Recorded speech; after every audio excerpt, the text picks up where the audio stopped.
This is the Voice of Early Childhood podcast.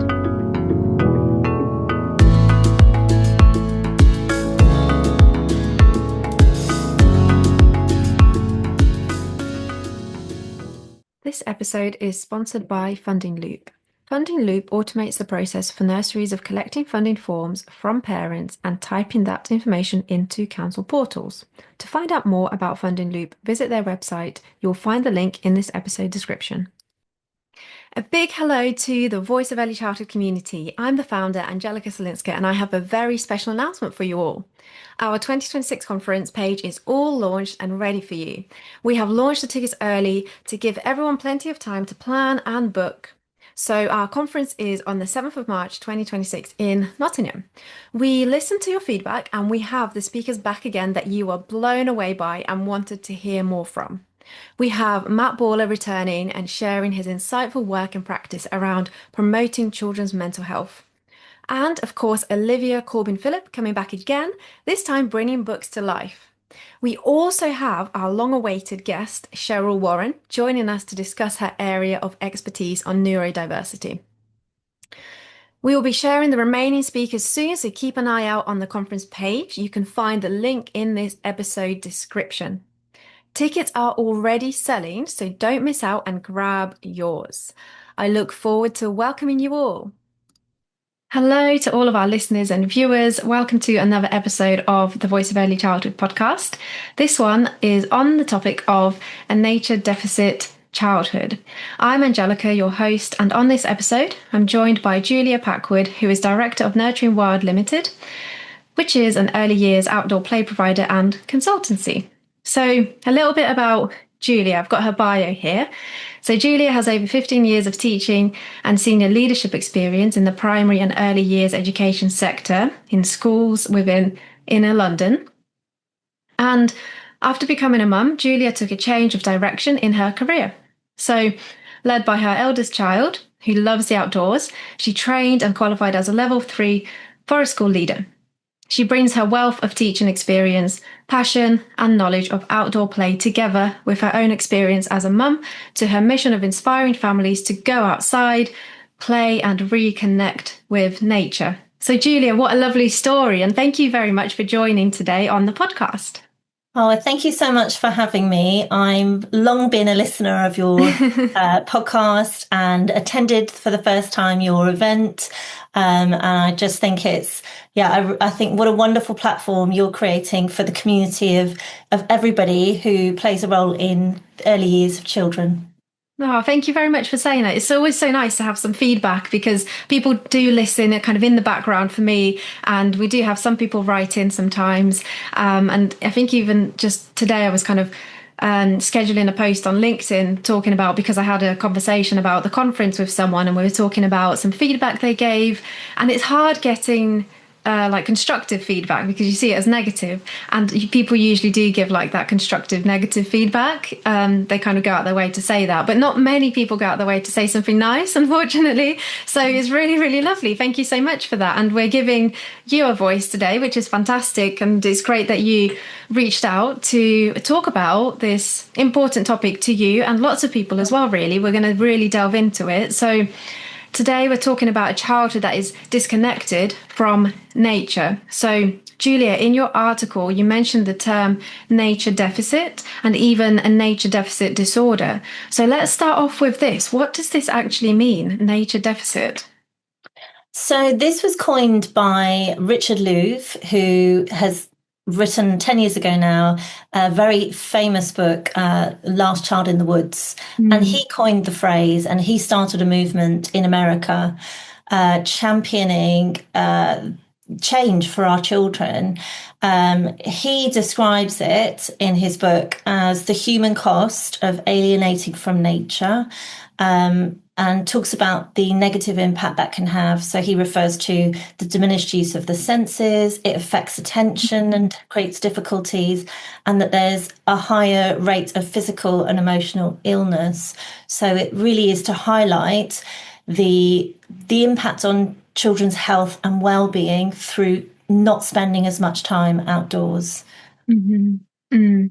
That's really interesting that there's that disorder now, and it's not just we don't spend enough time outdoors because we often talk about this. We've seen so much change with the amount of time children get outdoors. So from perhaps when both you and I were children, I definitely remember spending a lot of time outdoors, and everybody says this nowadays, children don't spend enough time outdoors, and it's quite scary that nature deficit disorder exists now, to be honest.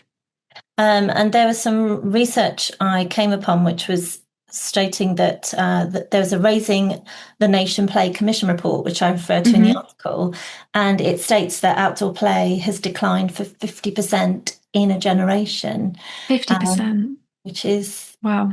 when you see the stats, and also the reality of where children are unhealthy. We've got child obesity on the rise. We've got a Hmm. number of children. I think more than a quarter of our children are currently classed as an unhealthy weight, and that 1 in 5 children, young people, have a probable mental health disorder.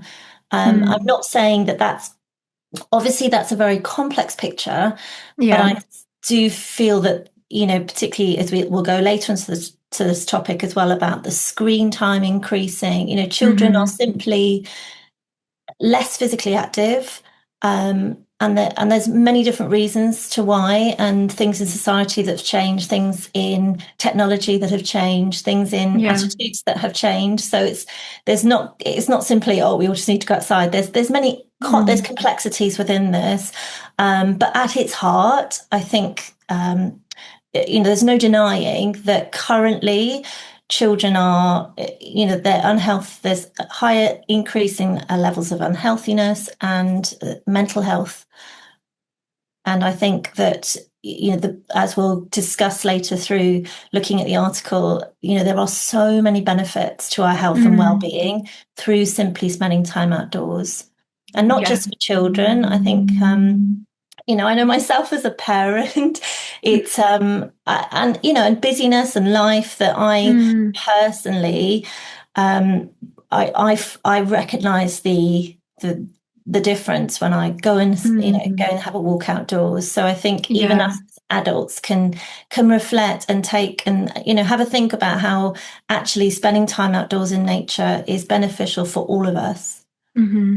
It's really interesting you say that actually. I don't reflect on that much myself, but I do really love spending time outside myself. So, definitely has benefits for adults. We often talk about the benefits for children. And actually today, not connected to this episode at all. It's strange actually, that I did this. I went for a walk. So I've been waking up really early recently, and I'm not a morning person, and I've been cracking on with work straight away, sometimes at 6:30 in the morning, which for me is super, super early. But yeah, just being on your screen from 6 a.m. or 6:30 until about 6 p.m., and then maybe on your phone afterwards, here and there in the evening, it's really not that good for, a lot of things, eyesight and sleep and all these things that we'll probably delve into a little bit later. But then yeah, going outside, I was kind of walking and thinking, this is really lovely, but I don't know if I am feeling the benefits. The benefits I wanted to feel was it to wake me up a bit more and to feel a bit more like ready for this and motivated. And I was like, almost like thinking, I need to feel this. Come on, feel it. And I wasn't feeling it. But now it's like 1 p.m. when we're recording. I'm feeling like I have a lot more energy than I did yesterday and the last few days. So maybe it did have that effect that I wanted it to. But yeah, definitely, if it has that effect just for going for a little 20-minute walk, then for children, there's all of the, as you already mentioned, the physical development benefits. Obviously, when they're outdoors, there's so much more space outdoors. So, of course, they're moving around more, hence why you mentioned obesity levels increasing now when they're outdoors less. And then the mental health aspect, we know that there's links there as well, which we'll kind of mention a little bit more. So you talk about in your article reclaiming childhood, which is I really like that phrase. That seems like we could really unpack that a little bit more. And you've obviously linked this to the outdoors. So what does reclaiming childhood means or looks like to you? I think that there's a lot of talk around this at the moment, particularly through the movement for the smartphone-free childhood that we're Hmm. recognizing, and the complexity as well with the school system currently, quite formal from much an earlier age than our, Hmm. other countries around the world. And the reality, parents being busy, just things have dramatically changed. And whereas children used to, and I've a generation from, growing up in the 80s, Hmm. it was the norm that all the children in my neighborhood, we'd be outside. We might be on Yeah. bikes, we might be at the local playground, but we weren't locked in our houses. Hmm.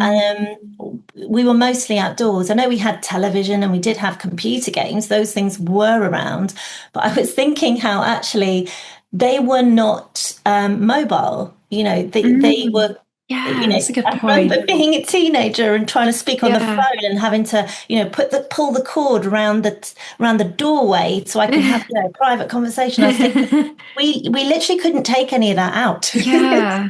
um, and it was a very different time. I used to say to my mum, and I read an article that, I'd be back in time for tea. And as long as Mhm. they knew where we were, because I grew up with two brothers close in age, so my childhood was very active, up climbing I up can trees, imagine. involved lots of competitive sports, but genuinely, we spent a lot of time. There was, even though I grew up in Wales, I grew up in Cardiff, so it was city, but Mm. there was the local park had a kind of unkept woodland to the side of it, and we just used to spend hours in there with Mm. nothing but, we would just build dens. We would, these were really makeshift dens, nothing elaborate. But we just would, and I think we just had time.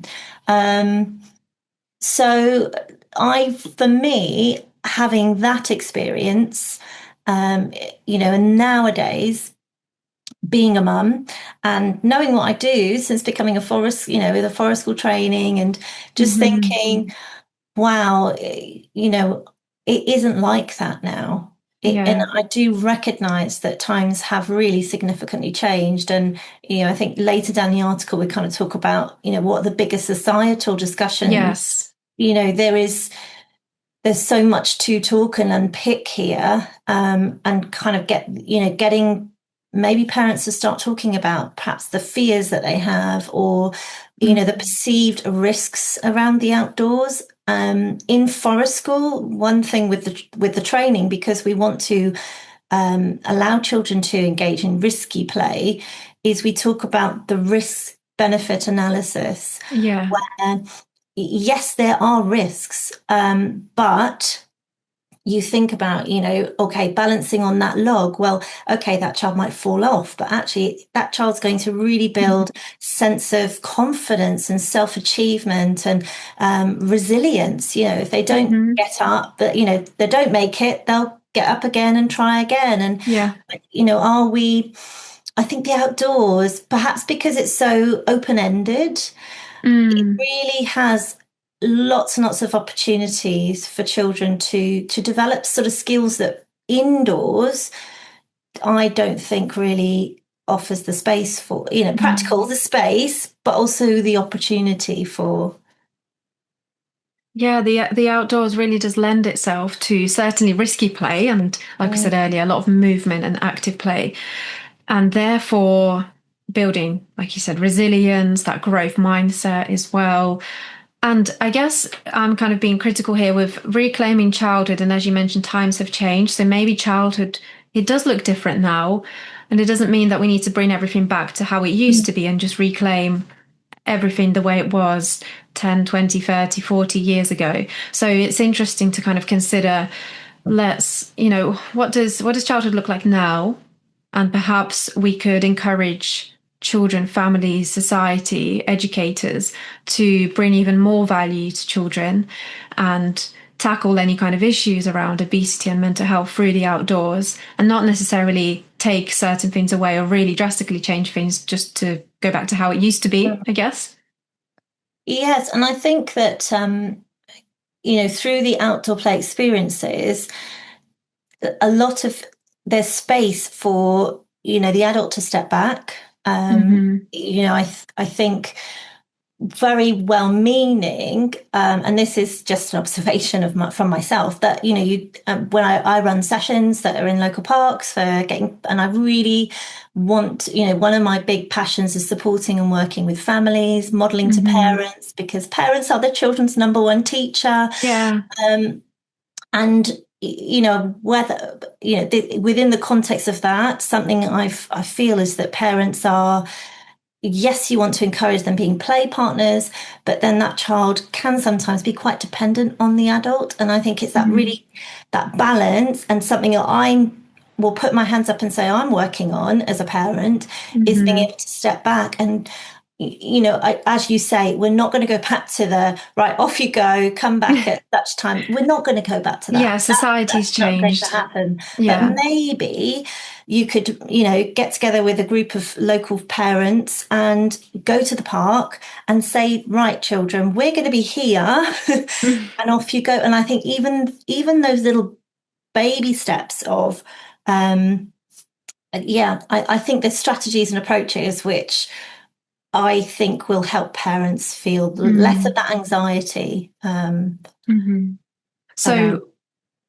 Yeah, around getting children outdoors and feeling like they're not, we haven't kind of got hold of them everywhere, and there are definitely, I see this so much within my family, and kind of, the wider family, that they have children. I didn't have children myself, but kind of, I guess, hovering around children and always wanting to be there if they fall down, and that worry that they're going to hurt themselves, and preventing any risk at all, like you said, not having that necessarily risk benefit analysis. So I think we'll move on to that in a bit when we talk about a little bit more on the kind of what can we do. But we've touched on this, we haven't yet fully talked about the health benefits of being outdoors. So this is quite a big topic. So of course, the most common things we hear around the benefits of outdoors are supporting the immune system, mindfulness, physical development, like we've already mentioned, and more awareness of sustainability.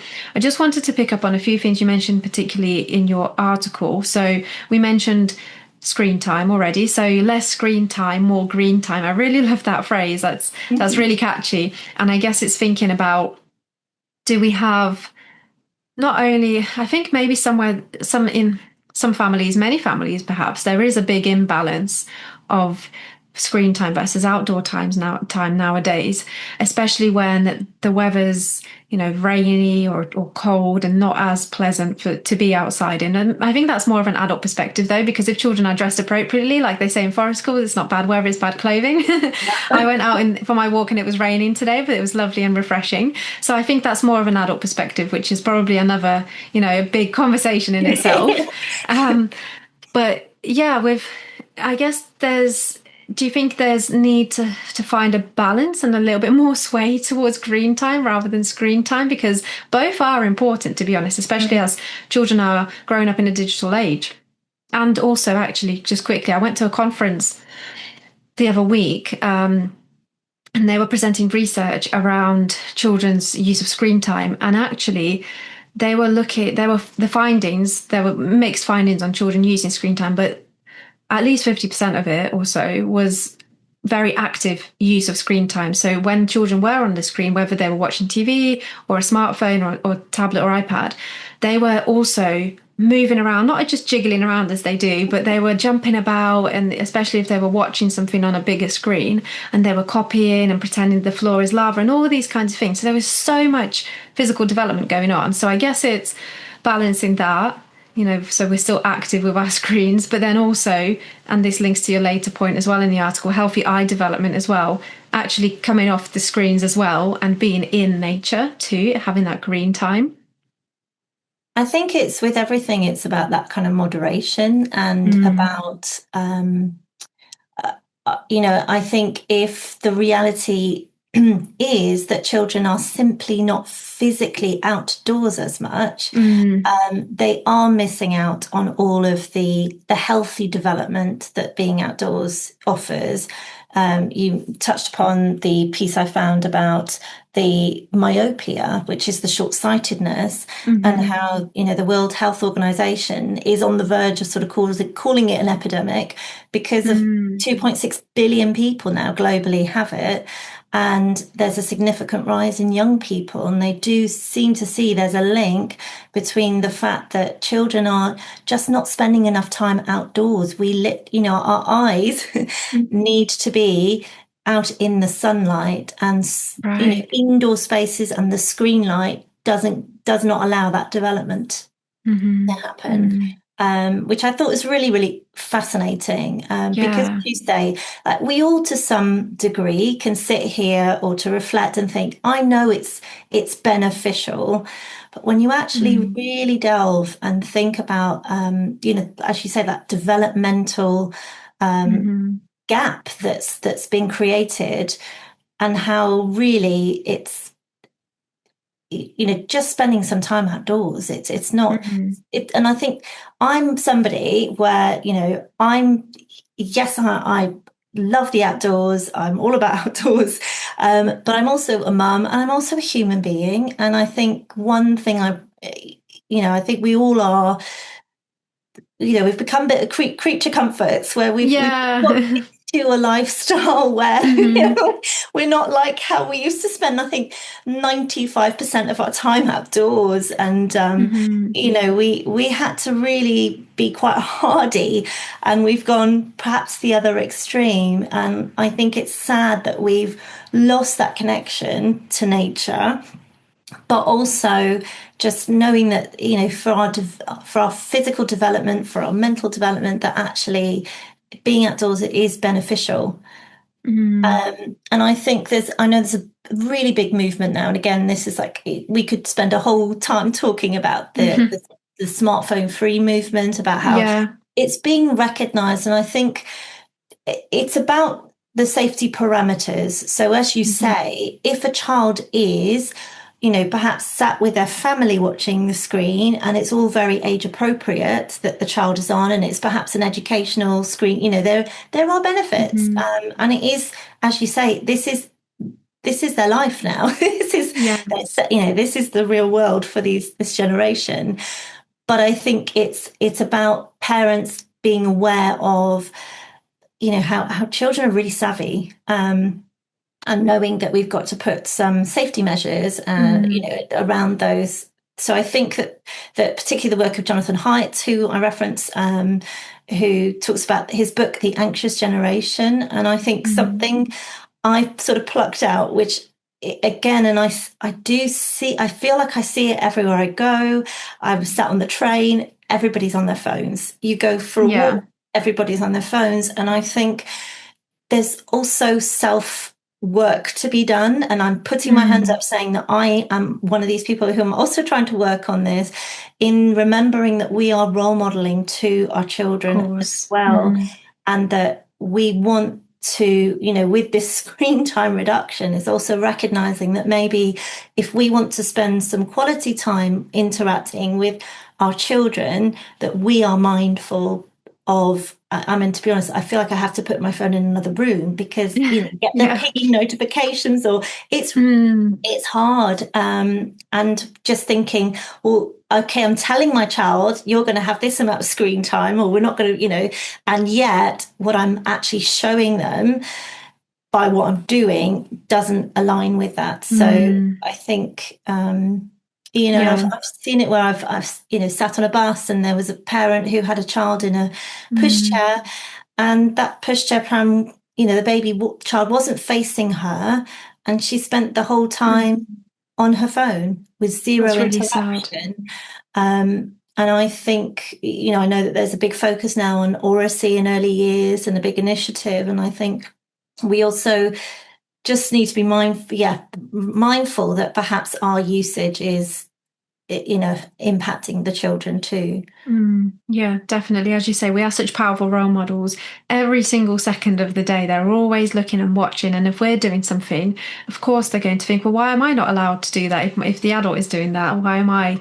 Why are they superior? Which it shouldn't be like that. And I was thinking with like phones as well. What I do is I have all of my notifications turned off, and apart from phone calls. So I always think if it's an emergency, or if it's if it's anything to do with work, then people will call me. And find that so useful because, like you said, those notifications, they just ping, ping, ping, and it's just, yeah, it's all consuming, I think, and then you're never present. Even when your phone, I always think about this as well, on if you go out for a meal with family, or friends, partner, you have your phone on the table, and even that phone being on the table, it feels as if you've almost got to check it and you're not as present. So putting that phone away, like you say, to a different room, into your bag, just relieves you of that almost like pressure that's being created to pick your phone up just naturally, and And that habit.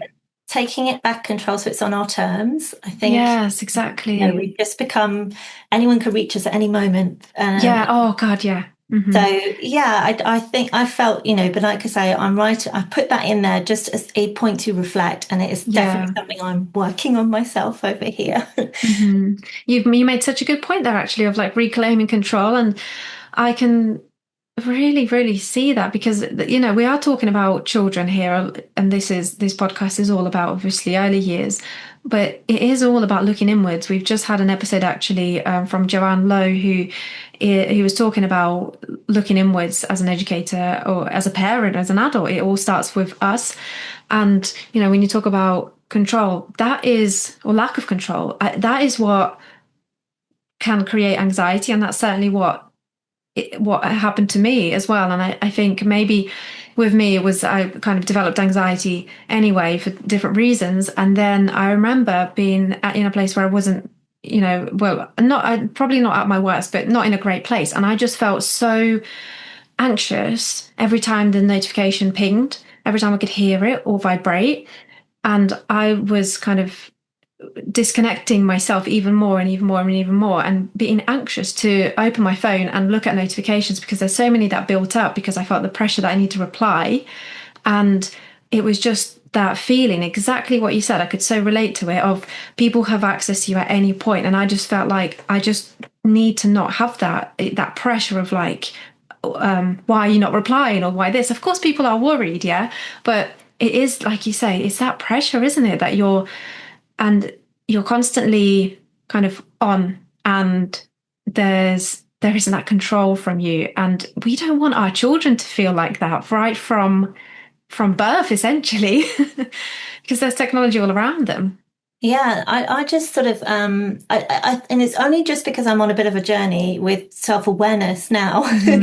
But I feel like, I walk around, I just think, if you look at the world through the eyes and perspective and height of small children, Yeah. what they're seeing. And sadly, what I seem to see at the moment is just everybody's on their phones all the Yes. time. So yeah, and that plays a part. And I think you're Mm. right about, certainly as a parent, as an educator, we need our cup to be full. We need to Yeah. be in a, having the energy and that well-being for ourselves so that we Hmm. are able to be at our best with the children. Mm, definitely. Yeah. And maybe moving on now to some of the other health benefits, this could support us as adults as well as children. So this kind of sounds a little bit more positive now. So barefoot benefits, that's really interesting. Tell us a little bit more about that. Yeah, so again, by being outdoors and simply being on different surfaces, I think if you think about it, indoors, we're on carpets, we're on wooden floors, they're very flat, they're very predictable. Mm, And, our feet were designed back from when, we spent our time a lot outdoors. So there's lots and lots of benefits for children's physical development around simply taking your shoes off and spending hmm. time bare feet. And the different sensations. There's some really fascinating research into what they call grounding as well. Hmm. And they don't really, from what I've read into it, they don't really understand yet why. but that simply our feet on the ground, on the grass, Hmm. has benefits to our well-being, and has, a physical state can change in a positive way. So, being on the soil, being on the uneven ground. And I cite Angelica Hanscom, who's a pediatric occupational therapist, and she's got a book that's in the forest school kind of world, Balanced and Oh, Barefoot, okay. Hmm. where she talks about how going barefoot in nature, it really helps children to develop their normal gait patterns, develop their balance and tolerance of Hmm. touch in the feet, which she says they provide a really strong foundation for confident and fluid movements. Wow. So what was the book called again? So it's called Balanced and Barefoot. Balanced and barefoot. I'm going to take a note of that. That sounds really interesting. There's so many, yeah, health benefits that you cited there straight away. If we think about children's development, and then you were talking about that grounding and, for mental health. It's so interesting. I do hear people talk about it. And even my mum for years has been saying every morning you should go out with your barefoot on the grass while it's the morning dew. And I'm just thinking, what is she talking about? Yeah. And there's a few times I've heard things like this, but as you say, there's not enough research into this now. We don't have enough understanding, but it's something that won't harm you. So why not give it a go, I guess? And for children, it's all about, again, going back to what you said, that um, benefit risk analysis, because I can see educators thinking straight away, perhaps, especially educators, but perhaps parents as well, of, maybe they don't have a garden, families, for instance, and they may only have access to nature or the outdoors in public spaces. So straight away you think broken glass, dog poo, rubbish, and you don't want to risk that children stepping on those things. So it is just about risk assessing, isn't it? And certainly in a setting you can risk assess kind of as much as possible and eliminate probably all of those risks, really, if you're in contained space. Certainly like the glass and animal kind of poo and things like that, and all these unpleasant things. But yeah, it's just more about public spaces, isn't it? And that's where the challenge lies if you don't have access to like your own outdoor space that's private. Yeah, and I think that's a really good issue you've raised. So one of my sessions is in a public park, which I absolutely love. But yeah, we do the safety sweep before the families Mm. come, and you're right, we do find glass, and because sadly, with a range of people that use it, there's also, I think, sometimes foxes get into the bins. It's not just necessarily Mm. always humans, but there, yes. So you do need to look out for that, and I do appreciate that is definitely something, because I'm thinking, oh, that we can have a defined children's area, and it's like, well, no, this isn't a defined children's area, the park. That's a So good point.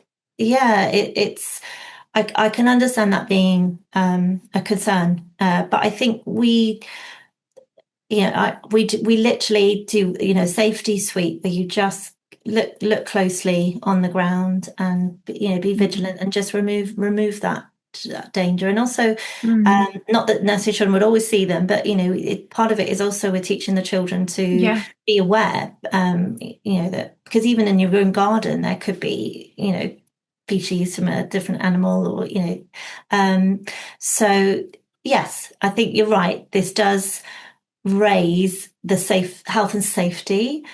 but if it's again, that benefits, and we know that it's really hugely beneficial for children to get their shoes and socks off. I've got lovely memories, particularly for me, it evokes going to the seaside. You sort of Yeah.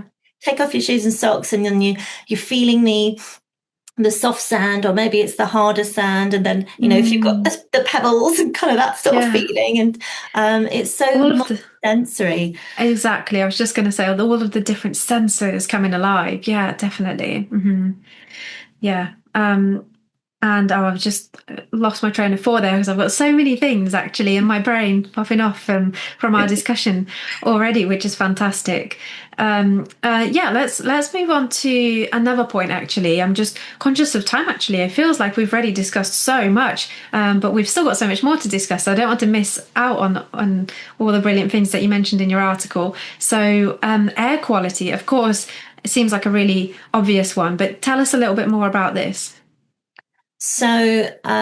There's growing research, and once you start looking into this, and I know particularly, I mean, I live in London, so we've Mm, got, the ULEZ has been introduced, and there's starting to be a lot more um, uh, reporting, shall we say, on the quality of mm, air. I uh, believe it's not something that's necessarily that councils even have to report on, but there are other organisations that are collecting that data to mm, build the picture. And I think, I made a choice even for my own children where we've got a school that's closer, but it hasn't got any greenery. It's got a concrete mm. playground and it's surrounded by roads that are often sat in traffic. And Yeah. that was really a consideration for me versus the school it's more of a walk. It's still within walking distance, but it's got a field, it's got a park Hmm. nearby.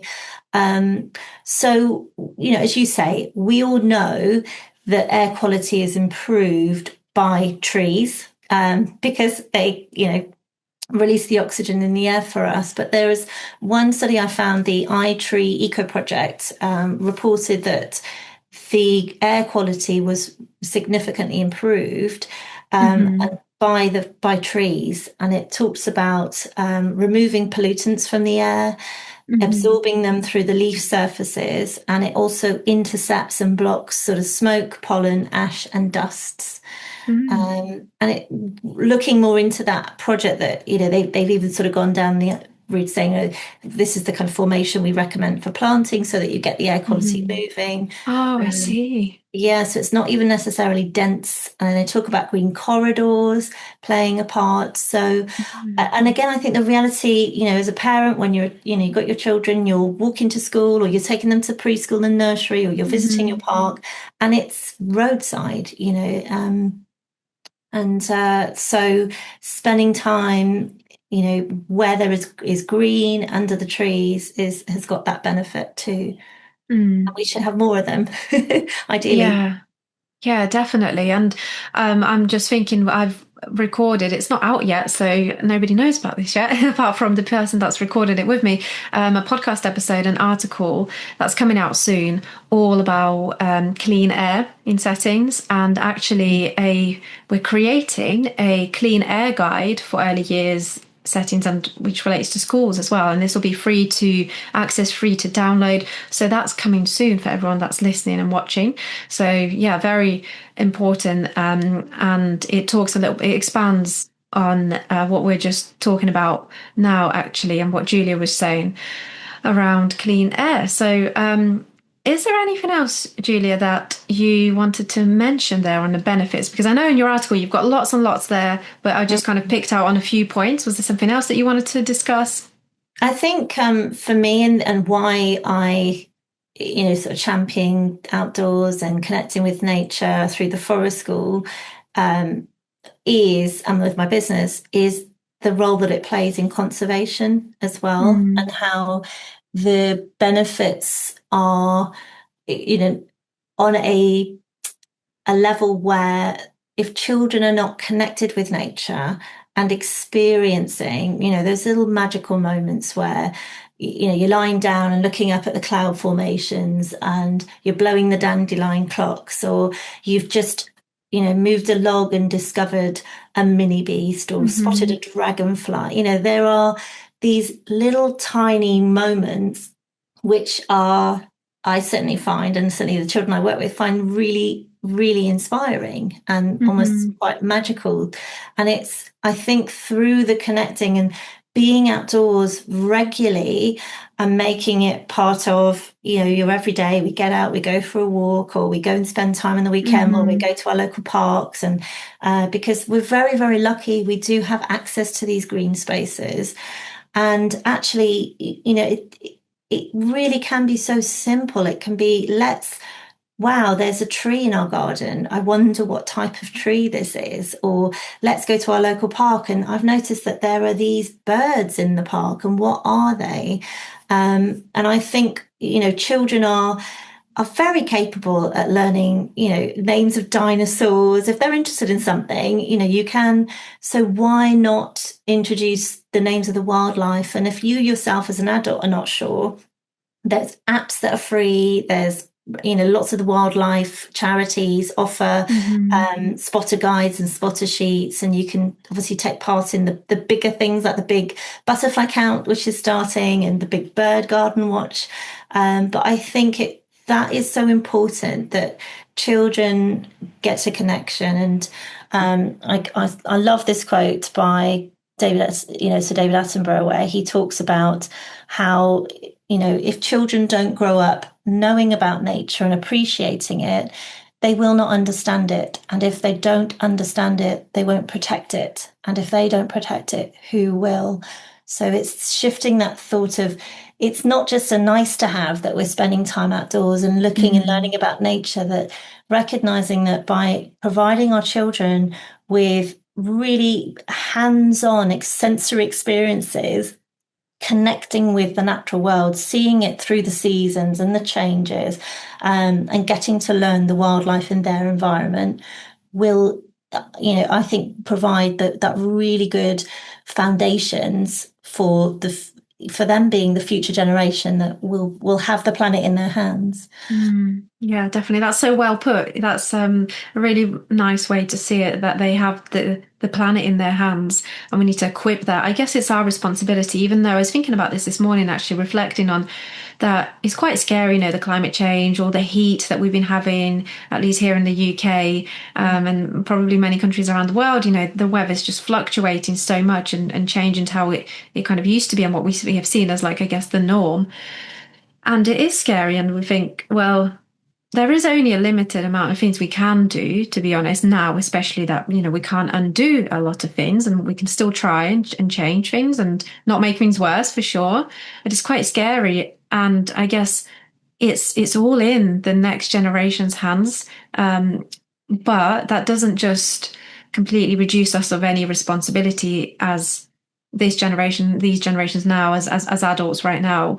It's important to really equip children with all of these skills to become global citizens that are really knowledgeable around sustainability and are kind of sustainability champions and warriors, I guess. And we've just had an episode with eco schools, early years, and they were talking all about this. It was sponsored by Keep Britain Tidy. So it was really interesting to kind of see that perspective. And they were talking about all sorts of things, both indoors out and a lot of it was outdoors, of course. So it is about equipping children with that knowledge and motivation and love for our planet as well, isn't it? And really making sure that we are the people that, well, we have the responsibility to instill that within them. Yeah, and I think, as I touched on before, we're so lucky we have access to free green spaces, our local Hmm. parks. So, use them, go and Yeah. explore. And it's surprising actually if you look, do start to explore a little bit further afield. Let's go. There are a lot of green spaces around, little pockets of it, that can offer different things. And particularly if they've got a pond in certain, there might be a nature conservation site Hmm. nearby that, again, the general public are able to access, which is fantastic. And I always think of Jane Goodall, um, when World Earth Day comes around every year, and you think, well, every Yeah. day is the World Earth Day. And I really like, even though obviously, as you say, there's no denying the fact that the state of our planet, and there's big things that are we're seeing now, but Hmm. actually we all, yes, recognizing that if we do make one action collectively, that's powerful. So where we can feel quite powerless, I think Mm. I really like her, but by taking care and having rewilding a little space where literally, you've got a little corner where, or even a container where you're just planting some wildflowers that, will attract Mm. bees. And, it can be on a really small scale, but you're doing your bit. And if everybody Yeah. did that bit, we'd feel more empowered, I think, and Mm. that will grow. Yeah, definitely. This completely like moves us on to the next part now really, really nicely, because you talk about public green spaces, you talk about everybody doing their bit. And I can see that in your article, you have a section on what more can we do? And it seems there that you've included some calls to action for the government and local authorities, as well as the communities and families as well. So, would you like to tell us a little bit about this as we kind of begin to wrap everything up together? Yeah. Oh, it's really gone so quickly. I feel I we could know, talk for hours. yeah. Like I said, we've talked so much through everything. Um, well, I think this really raises questions because we all have a part to play Hmm. for the children, for our next generation, for children, and recognizing the benefits as we touched upon for us all. But, that needs to also come from the local councils and the government recognizing that these public green spaces are really important on many, many levels and that they are assets. And I Hmm. think I personally think that there could be more, there's more work to be done on that messaging about the benefits of a dose of nature uh, Hmm. for everybody to, as you say, if you most people now have a kind of lifestyle with their job where you're sat at a computer. And if Yeah. you've got a park within a walking distance, getting out there. And there are some parks that are really trying to engage the community and others. And it's a mixed picture, Hmm. but I think that the councils and the government need to really push on this initiative, Hmm. particularly as we talked about, the statistics around obesity, about the children being and yet spending time outdoors. We didn't touch on the chief medical officer guidance where Hmm. he states 3 hours a day of active physical activity for under fives. That's quite a lot, really, if we think about the sedentary nature, especially when children are, perhaps especially when they're not in settings.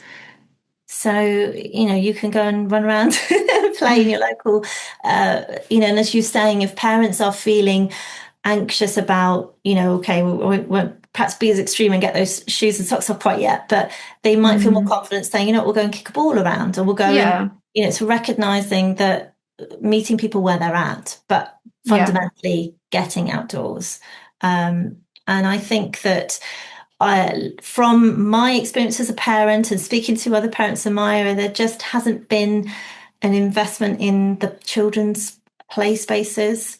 Mm. And then they're in quite my local, there's a couple of parts where they're in quite a sad state of disrepair, Yeah. where they just haven't replaced things that have broken, and like the public facilities of the toilets are really, that they're just not inviting, or you wouldn't, you couldn't, unless you would really Probably. need to, you wouldn't use Yeah, they're them. not very usable. And that's creating a barrier that's going to not encourage Hmm. families to feel, let's go and spend, time in our local park. So I think that, yeah, it's, I know it's that kind of pyramid, that, of needs, but I think, Mm. fundamentally we need to provide a space where people feel they can go and spend time in and not be Yeah, thinking, oh, hang on, but there's not a toilet here, or I we know. need our Yeah. practical. There's that practical level that needs to be looked at. Mm. And I think Definitely. that as we say, plenty of early year settings do embrace the outdoor provision and have that continuous play of indoors and outdoor for the children. But there are settings that maybe that is more challenging. Perhaps they have just Hmm. haven't got much green or much space and access to outdoors. So I think, if you're a setting or a school that doesn't have green, look for your local green spaces nearby and utilize them. Make them, Hmm. recognize that, we're not able to provide that here. We know the benefits, and this is going to be really, really important for the well-being and development for our children. So we're going to make it part of our, even just going on a nature walk. You Hmm. can look at a book, but actually, why not just, go across the road and go and walk through the park, and, with again that oracy that's been raised about, I'm very old school because I qualified 20 years ago as a teacher, where, those really early skills of tuning into sounds in your environment and Yeah, listening and attention. I just think outdoors in nature really, really provides a really unique experience for the children to enjoy definitely. that. Um, and yeah, and I think we've touched upon, some of the issues that that are current for parents today, and certainly around this risk, the perceived risk, certainly around how we want to allow more freedom for our children to play, but in a way that we feel is safe and we feel comfortable with. And I think that further open discussions needs to be had around this, because Definitely. I think there are fears, but there are also the risks, and but also I think, as I said, that there'll be ways that maybe in those local parks, play areas, that families can combine and think, you know what, we're going to make this our little play space, and we're going Yeah. to, so come. There'll be ways. There's ways to be proactive, but I think there needs to be a discussion around it. And you say there needs to be further open discussions here, and you are having these discussions by coming on here and contributing, and the big thing is that you are opening up these big discussions. At the moment it feels very much, and it kind of is, between me and you here when we're recording, but actually when other people listen it sparks reflection, shared reflection, discussion, maybe a bit of debate there as well, especially around like screen time and barefoot, like we already touched on. But you're sparking these discussions, so thank you very much, Julia, for sharing your experience, your passion, and lots of insight as well, and food for thought for those educators listening, families, and even local authorities and local communities as well. Oh, well, thank you. And I feel that, through it all, as you said, that it starts with us. It's reflecting on our own, what did we experience as a child? What's our relationship with nature? There's a lot to do for the self, and then Yeah. thinking, right, how can we, if you're working in a setting, because I'm very aware that particularly in early years settings, you get a real range, and there might be some very young members of staff who have had, who are part of this generation who've grown up with less time outdoors. So Yeah, you've for got sure. three different experiences and perspectives. And then there's people like me, championing it. Come on, let's get out all weathers. Yeah, I definitely. think I'm the same. we all need to challenge ourselves and think, hang on. And I remember that Richard Screen, my brilliant forest school trainer, and he's an author of some books, and he said that, you do the risk benefit analysis, really lean into your intuition. Yeah. However, if you are a parent and you're feeling, oh no, just stop and question, is this the risk benefit analysis, or is this my own anxiety? And I think it's that self-awareness and being very open about it, and I think is a great place for us all to start. Yeah, that's a really good point there. Thank you for sharing that. And now to all of our listeners and viewers, if you would like to hear or read more about outdoor learning, so obviously Julie's article is there to access. It's really fantastic. There's so many references and further reading there that you can delve into. So thank you very much, Julia. And if you're interested in reading or listening to more, you can also take a look at The Therapeutic Nature of Outdoor Play by Jenny Smiley, and The Science Behind Outdoor Play series by Gemma Goldenberg, which is a piece of research conducted not so long ago. And the links are in this episode description as usual. We also do have another episode coming out. I'm kind of sharing all these new episodes today, which is really exciting, actually. So this other episode is very much linking to this one as well, and what Julia talked about around risky play. So particularly focusing on the outdoors. This is from a Canadian educator, so do look out for that one as well. So that one's coming soon. And remember to subscribe wherever you're listening or watching as well. So whether that's Spotify, Apple Podcasts, Audible, YouTube, or any other platform, do click that subscribe button to stay up to date on the latest episodes, of course, and to help us to keep releasing these thought-provoking episodes from diverse voices. So thank you, Julia, once again. And then thank you everyone for listening and watching, and until next time.